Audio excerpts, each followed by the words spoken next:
Nanao, Elle était marquante surtout dans sa prestance. est-ce que tu dirais que c'est une des héroïnes de manga, peut-être même d'œuvres en général, hein, pas que du manga, qui t'a le plus marqué? Carrément.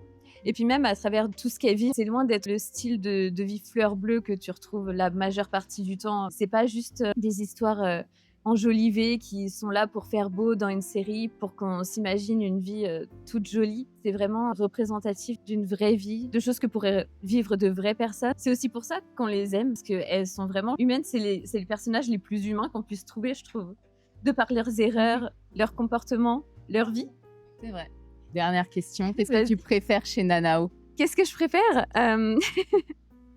Je pourrais dire sa voix. Laquelle? En japonais, même si je trouve que les VF ont été très bien faites. Et vu que la première fois que j'ai vu Nana, c'était en VF, parce que ça passait à la télé quand j'étais petite. Ah, Mais c'était quelle chaîne, tu te souviens? je me souviens pas du tout. Ça ne me rajeunit pas tout ça.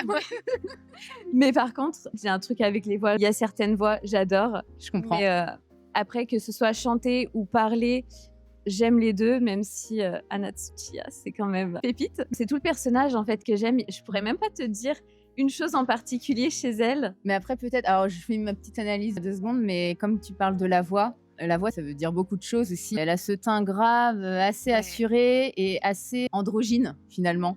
Et elle a beaucoup, beaucoup de fan-filles qui sont amoureuses, quoi, qui pourraient tout On faire est toutes pour, des Misato, clairement. Tu lui offrirais une veste à Vivienne Westwood?